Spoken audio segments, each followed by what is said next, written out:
Je suis né l'année de l'indépendance, c'est-à-dire l'année où débuta la guerre civile en Angola.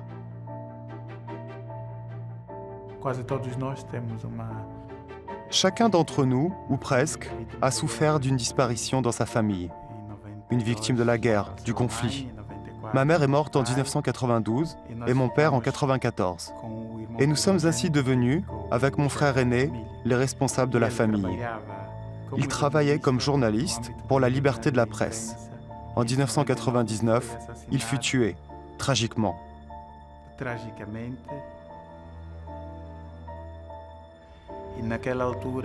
En ces temps-là, des sentiments de vengeance habitaient les cœurs. Néanmoins, d'autres sentiments nous animaient aussi. Après la mort de notre frère, nous avons fixé une plaque sur sa tombe avec ces mots. Dieu, pardonne à ces meurtriers, même si nous ne les connaissons pas personnellement. Fais que ce sang sacrifié rejoigne le sang de nombreuses autres victimes du conflit angolais pour qu'il se change en racine de la paix pour une véritable réconciliation des Angolais.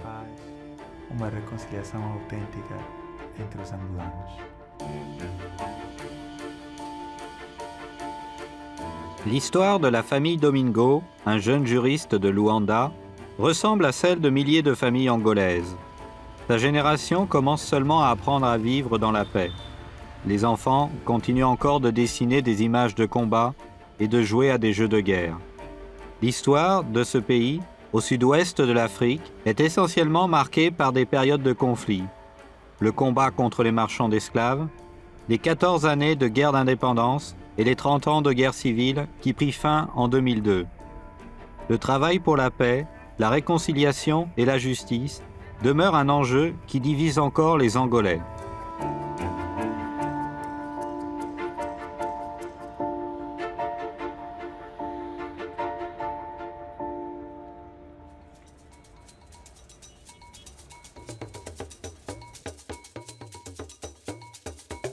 L'Angola détient en Afrique la 5e place en superficie, après le Soudan, la République démocratique du Congo, l'Algérie et la Libye.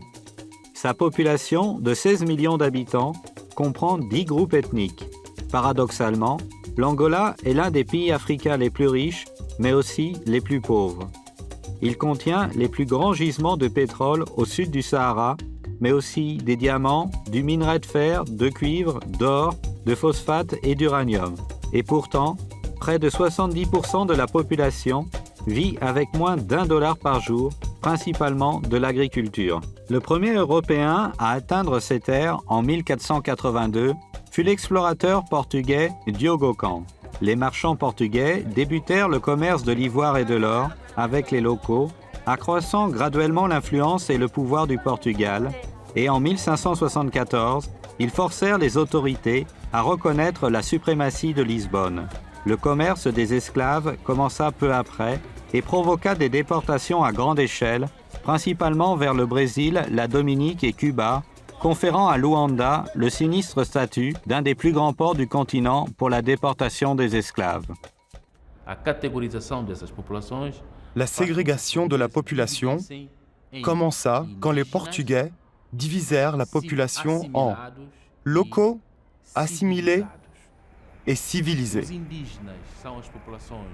Les locaux étaient les Africains sans éducation portugaise. Les gens pouvaient passer de la catégorie de local à assimilé en finissant l'école primaire, tout en adoptant les coutumes portugaises.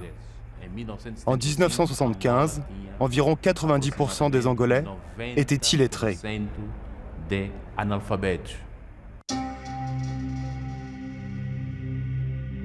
La guerre d'indépendance de l'Angola débuta en 1961, dura 14 ans et s'acheva en 1975, lorsque l'Angola devint l'un des derniers pays africains à gagner son indépendance. Néanmoins, peu après, une guerre civile commença entre les forces gouvernementales du MPLA et les guérillas du FNLA et de l'UNITA.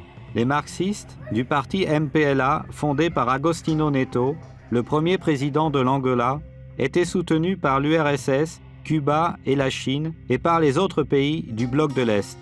Quant à l'UNITA, fondée par Jonas Savimbi, elle était soutenue par la République d'Afrique du Sud, le Zaïre et les États-Unis. Pendant près de 30 ans, l'Angola ne fut qu'un pion de la guerre froide. C'était une guerre idéologique entre deux mondes. C'était une guerre pour la richesse et l'influence, pour un statut en ce pays, pour le pétrole. Quelqu'un a dit que si le pays avait été pauvre, la guerre ici n'aurait pas duré tant d'années.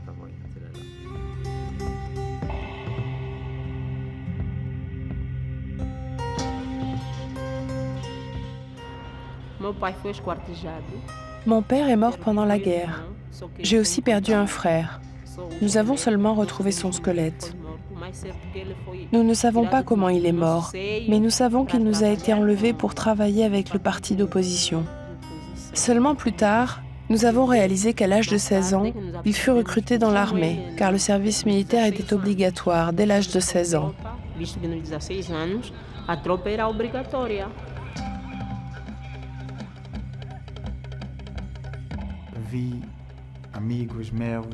J'ai vécu la soudaine disparition d'amis. J'ai vu des gens mourir dans des conditions abominables, des situations inhumaines, car la guerre conduit à toutes sortes de maux. Faim, pauvreté, désordre, malhonnêteté, rupture de l'unité familiale. La guerre n'apporte rien de positif, seulement des conséquences négatives.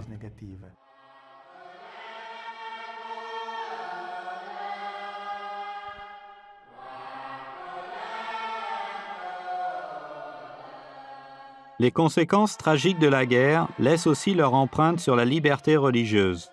L'Angola fut le premier pays subsaharien à accueillir le christianisme. Le premier autochtone fut baptisé en 1491. Avec la prise du pouvoir par le MPLA communiste et le déclenchement de la guerre civile, des temps difficiles commencèrent pour l'Église catholique angolaise, vieille de près de 500 ans. Toutes les écoles furent nationalisées en 1975. Les séminaires furent fermés, les stations de radio catholiques liquidées, les processions religieuses interdites et le pays fut inondé par la propagande athéiste.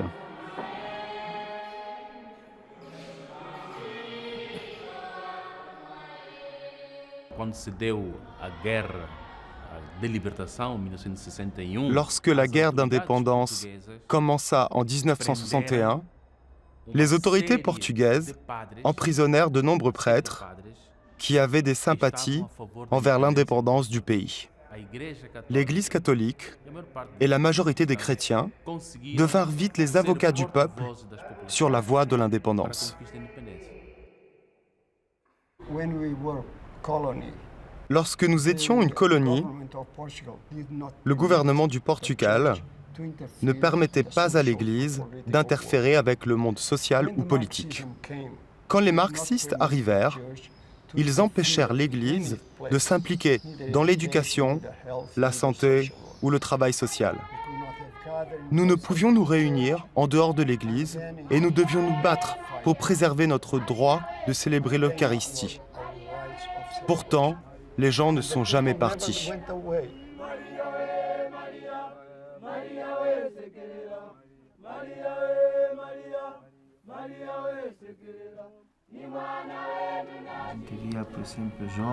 Par exemple, nous avons vu des jeunes mettre leur vie en jeu pour enseigner le catéchisme, pour soutenir des groupes de jeunesse, en dépit des nombreux dangers et soupçons que des rassemblements de personnes suscitaient en temps de guerre.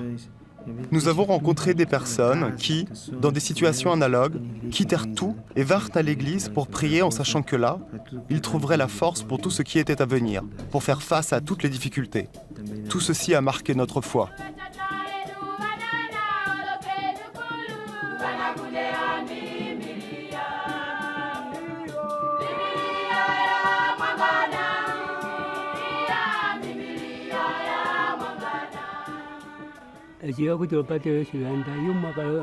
Pendant la guerre, quand l'État eut confisqué toutes les structures de l'Église à cause du conflit UNITA-MPLA, une école temporaire fut construite ici. Les guérillas étaient proches et les combats se déroulèrent tout autour de la mission. Les gens se sentant menacés ont fui. La mission fut ensuite démolie et abandonnée. Près de 20 personnes sont mortes pendant l'unique journée de cette attaque.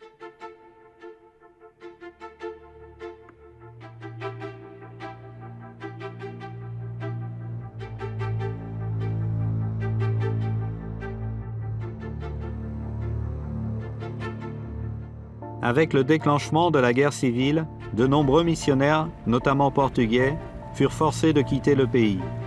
Beaucoup risquèrent leur vie et restèrent dans un pays ravagé par la guerre.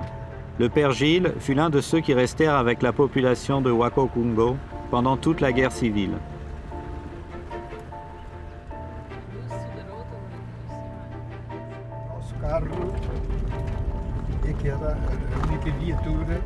Notre voiture était ici à l'époque.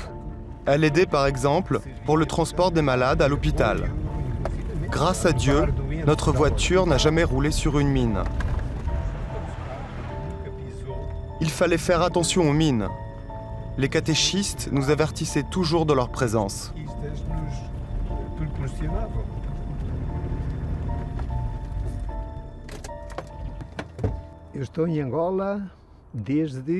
Je suis en Angola depuis 1982.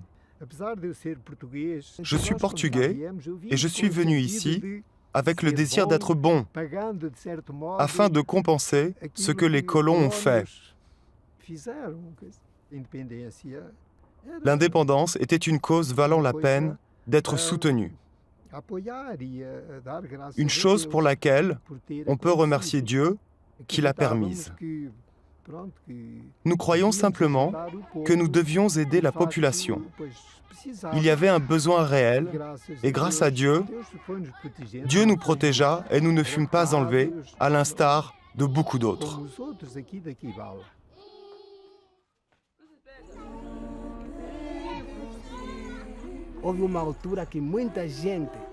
Il y eut une période où beaucoup de gens fuyaient cet endroit à cause de la guerre.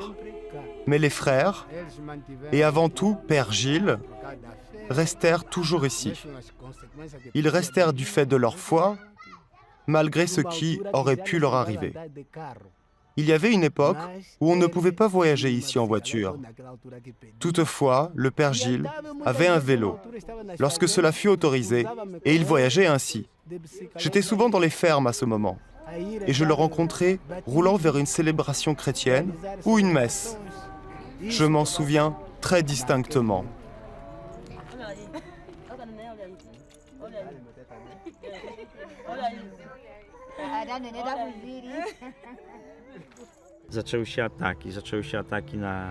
Les attaques de villages commencèrent. Ils étaient incendiés, ce qui était très dangereux. Les attaques sur les routes, les voitures étaient attaquées, les mines. Puis, une vague d'enlèvements s'ensuivit, principalement pour des raisons de propagande. L'idée était de montrer que les guérillas étaient puissantes et qu'elles pouvaient faire ce qu'elles voulaient. Pendant la guerre, notre mission était située à 280 km de Luanda et nous devions aller à Luanda pour faire face à tous nos besoins. Nourriture, essence, diesel. Il n'y avait rien ici. Chaque voyage était un problème. Allons-nous passer au travers ou non? Un jour, nous avons voyagé dans une colonne militaire, composée de plus de 80 poids lourds. Pour une raison mystérieuse, ils insistèrent pour que je passe devant. L'attaque commença dès que je les eus dépassés, et alors que les 80 véhicules étaient derrière moi. Tous furent incendiés, absolument tous, lors de mon retour une semaine plus tard. C'était une vision horrible, à laquelle s'ajoutait l'odeur nauséabonde des corps non enterrés.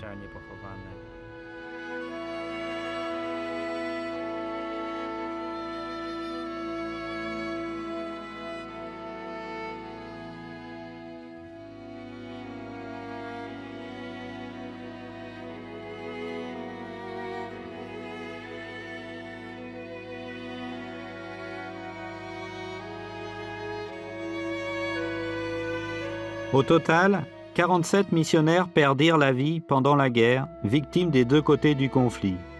Parmi les victimes, l'évêque Mbanza Congo et Alfonso Nteka.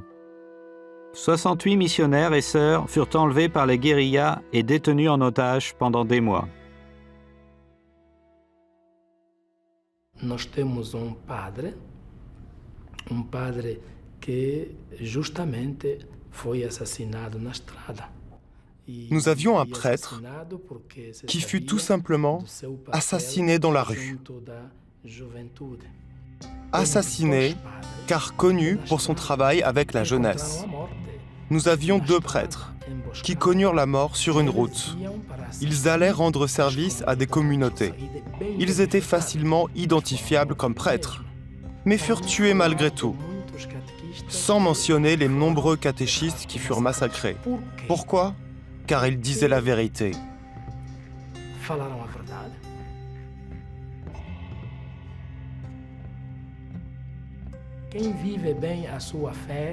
Celui qui vit sa foi honnêtement est une menace. Celui qui suit Jésus-Christ est vraiment une menace, car il offre la vérité, car il accomplit des actes d'amour. Et pour quelqu'un qui porte la haine dans le cœur, une telle personne est une menace. La position de l'Église pendant la guerre, qui s'efforçait de rappeler à tout le monde que la situation n'était pas normale, que cela était le mal, était une position difficile. Mais l'Église changea pendant cette époque, et sa voix devint davantage prophétique.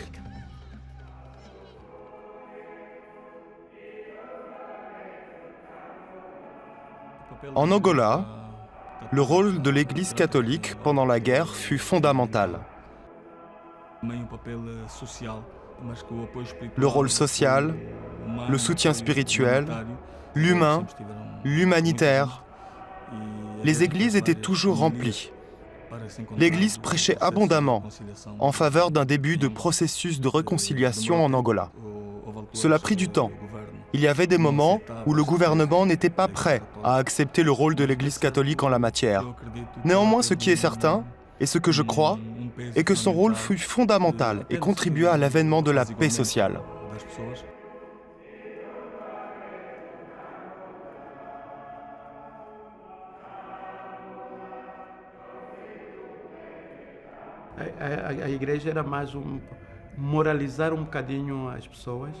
L'Église a moralisé la population. Moralisation, éducation et avant tout assistance sociale et étouffement de l'incompréhension suscitée par les soldats. Je sais que la parole des prêtres était écoutée, même par l'opposition. L'Église a joué un rôle primordial.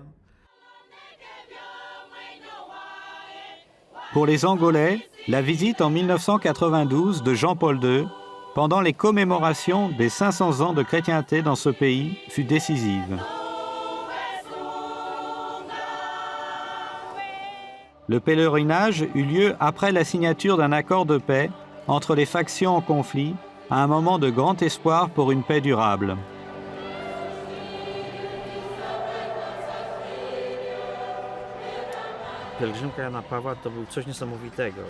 Le pèlerinage de Jean-Paul II fut quelque chose d'extraordinaire. Il resta parmi nous pendant 10 jours. Ce fut son plus long pèlerinage africain et il visita de nombreuses villes. Il y avait un grand enthousiasme, un enthousiasme incroyable, même s'il manquait de tout. Plus que tous les chrétiens retrouvèrent confiance en eux et un grand réconfort dans la visite du pape dans un pays dangereux. C'était vraiment dangereux. Et malgré tout, le pape vint ici et vécut avec ces gens. Il y eut de nombreuses rencontres. Il y eut plus d'1 million de personnes à la messe principale de Luanda.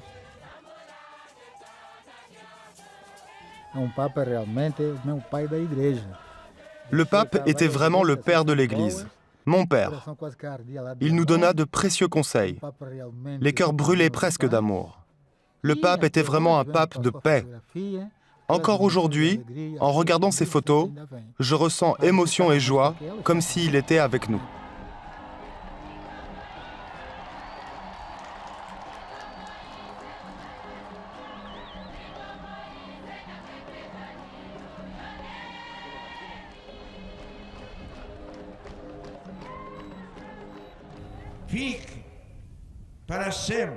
Puisse le temps douloureux de la désolation appartenir au passé.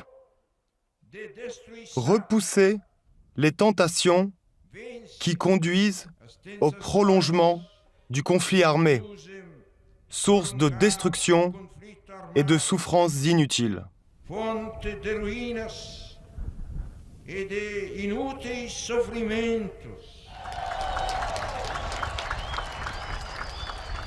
Plus jamais la guerre. Plus jamais la guerre. Paix pour l'Angola. Paix pour l'Angola pour toujours.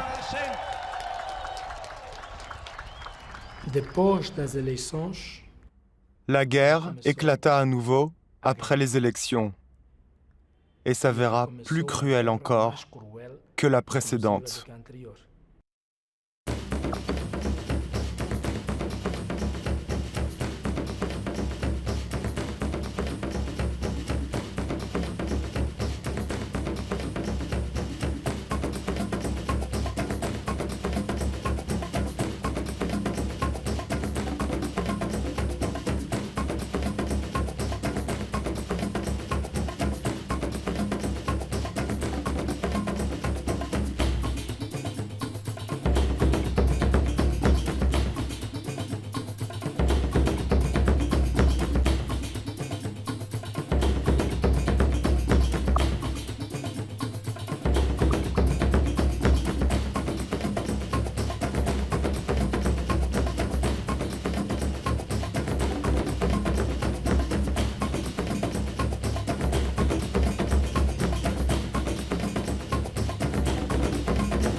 La guerre civile angolaise se termina finalement en 2002, après 10 années supplémentaires de combats, et la mort du leader des guérillas de l'UNITA, Jonas Savimbi.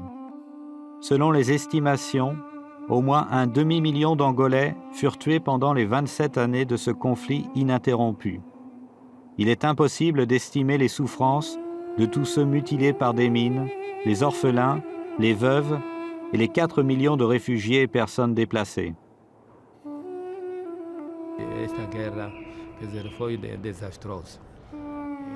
Cette guerre fut terrible. Il y a un cimetière mémorial, non loin d'ici, où sont enterrées près de 7000 personnes qui sont mortes pendant les combats. Cette ville était tout simplement un cauchemar. Les corps étaient enterrés ici, dans la ville. Ensuite vint le temps des exhumations, quand les dépouilles furent déplacées dans le cimetière mémorial et tout le monde commença à pleurer.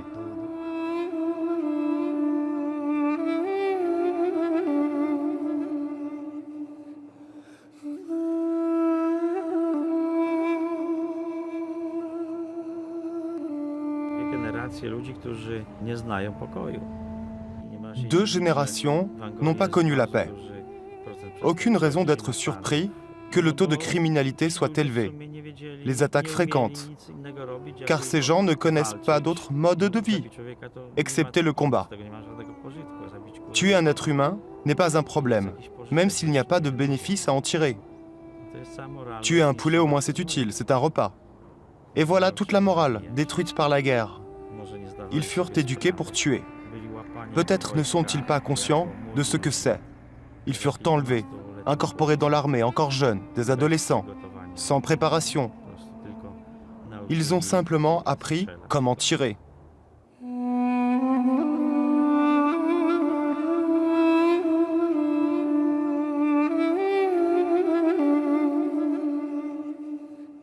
La guerre laissa aussi dans son village 80 000 civils blessés par des mines antipersonnelles et anti-chars. L'Angola continue de figurer parmi les pays les plus minés au monde. Selon les estimations du gouvernement angolais, plus de 7 millions de mines restent dissimulées et chargées. Plus de 2 millions d'Angolais vivent dans des régions minées.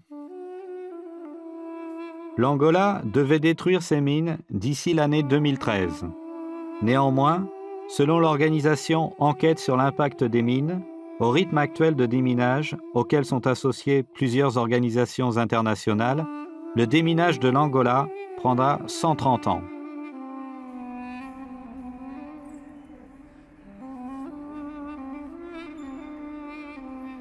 Este aqui é o perímetro do campo minado. Cette zone est un champ de mines. Tracejada a lápis é a área Voilà que les endroits que nous avons nettoyés. Esses símbolos vermelhos que estão à Ce venda signe rouge as áreas onde que vous pouvez voir encontramos mina e signifie qu'une zone auparavant minée a été nettoyée et les mines détruites. Vous pouvez voir aussi les zones agricoles. Ce signe indique un accident. Un jeune garçon à la recherche de grillons a marché sur une mine et est décédé.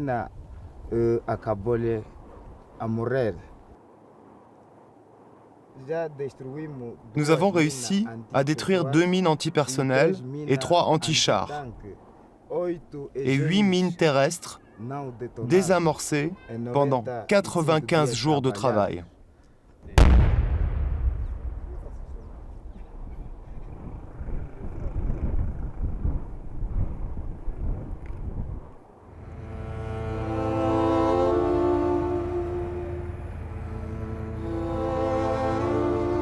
Les effets d'une guerre prolongée, ce n'est pas seulement les centaines de milliers de vies perdues, les paralysés et les mutilés, les champs de mines non sécurisés et la destruction des infrastructures, mais c'est aussi des conséquences sociales encore plus difficiles à réparer. Taux d'illettrisme de 30%, faible système de santé, corruption, chômage et bien sûr le fossé grandissant entre les riches et les pauvres. Il y a des gens aujourd'hui qui mangent du caviar pour déjeuner, quand d'autres ne peuvent acheter un pain pour leurs enfants. Le plus grand problème n'est toutefois pas la pauvreté, mais le manque de perspective pour le futur. Il semble impensable qu'aujourd'hui, un homme qui vole un poulet passe 5, 6, 7 ans en prison, quand d'autres détournent des pétroliers et sont libres. Il y a des policiers qui tuent aujourd'hui et le lendemain sont libres. L'Église catholique est plus que jamais appelée à dénoncer ces injustices.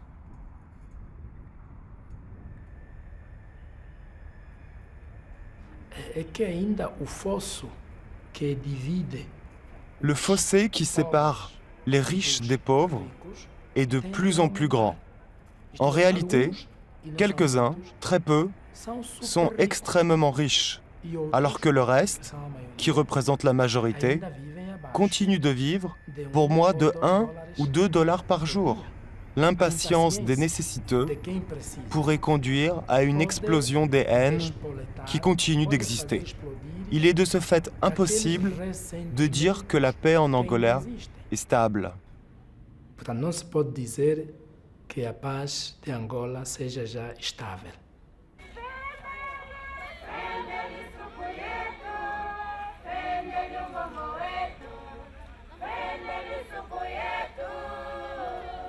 L'Église catholique, qui représente 55% de la population, dut également affronter les suites de la guerre. Sa structure organisationnelle a été détruite. Il y a des paroisses de 20 000 croyants qui ont seulement un prêtre. Dans de nombreux endroits, la foi a survécu grâce au dévouement désintéressé de milliers de catéchistes qui prirent la tête de communautés éloignées, les évangélisèrent et leur apportèrent un soutien spirituel dans la foi.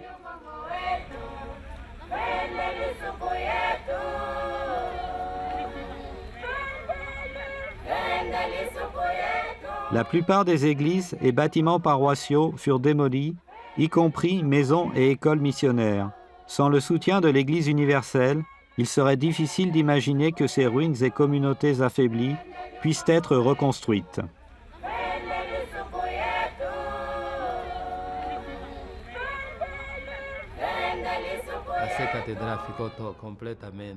La cathédrale a été complètement détruite et le séminaire était sans toit, portes, fenêtres, très endommagées. Peu après, tout l'évêché fut incendié, car l'évêque fut kidnappé par les guérillas. Ils ont même posé des mines pour faire exploser les murs.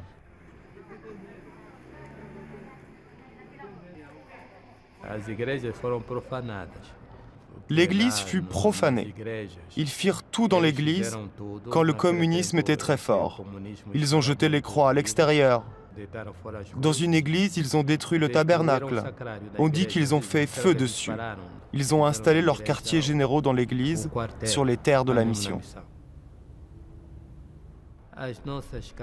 Nos maisons sont presque toutes détruites ici. Depuis le début, nous avons été beaucoup aidés par l'aide à l'église en détresse. Je peux dire que 60% des églises doivent encore être reconstruites.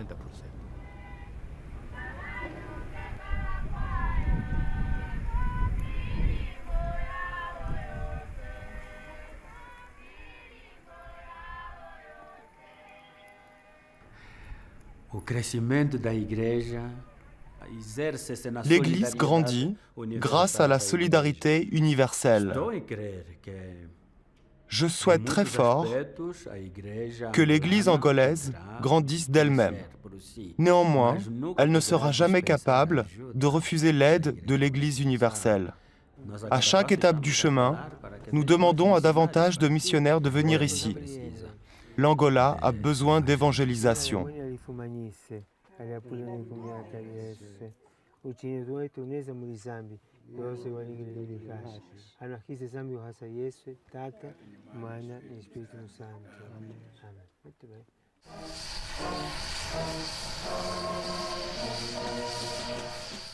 Pendant sa visite dans le pays en mars 2009, le pape Benoît XVI nous a livré de nombreux conseils pour le pays et pour notre Église en lutte face aux conséquences de la guerre et face aux défis de la liberté.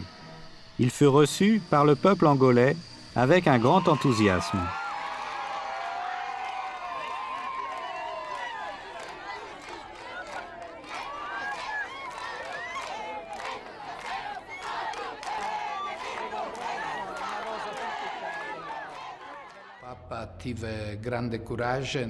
Le pape a fait preuve d'un grand courage en soulignant la responsabilité du gouvernement en matière de justice sociale. Nous ne pouvons manquer à notre fonction prophétique qui repose sur la possibilité de dénoncer auprès des responsables les maux qui doivent cesser, tels que l'injustice, la corruption, le chômage. L'Église doit courageusement continuer d'exposer les situations qui ne fonctionnent pas.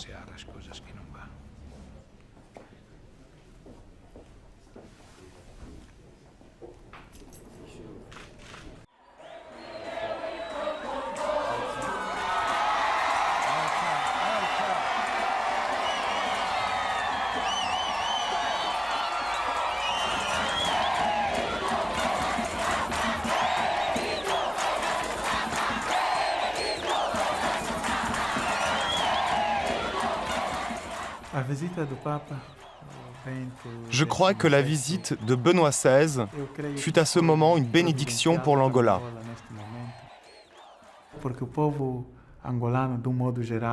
Le peuple angolais, et plus particulièrement l'Église, avait besoin d'une impulsion. Quelqu'un avec une autorité morale, comme le pape, pour les aider à guider la nation dans ses premiers pas et qui détermineront l'axe de développement du pays.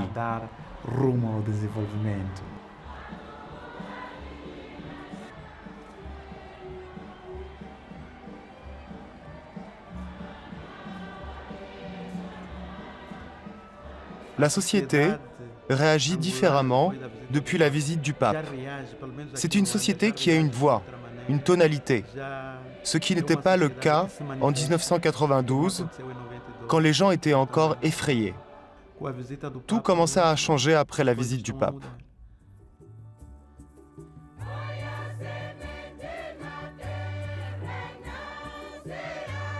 En visitant l'Angola, Benoît XVI a souligné que seule l'unité, la véritable unité, peut porter des fruits et seulement si elle est précédée par la conversion, la transformation des cœurs et un nouveau modèle de pensée dont la source est la force de l'amour de Dieu. Malgré les blessures du passé, avec lesquelles l'Angola est toujours en lutte, l'Église angolaise peut servir d'exemple à une réelle résurrection, une foi pascale qui perdure par la croix. une foi qui pardonne et qui recherche l'unité, une foi nouvelle, enthousiaste et réellement emplie de joie africaine.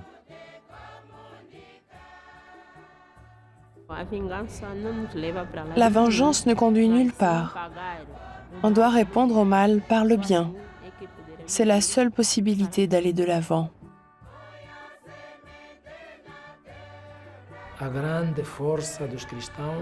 La grande force du chrétien est la prière. Une prière constante pour la paix dans notre pays. L'Église devrait rechercher l'unité pour apporter la justice et donc la paix pour l'Afrique. Ainsi serons-nous les agents, ceux qui portent la lumière et le sel au monde. Cela n'est pas simple, mes amis, sûrement pas. Mais telle est notre ambition. C'est le défi que nous relevons pour nous assurer que l'Angola et d'autres pays africains, comme le reste du monde, ne connaîtront plus jamais ce que nous avons enduré dans notre pays pendant plus de 40 ans.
Colombia.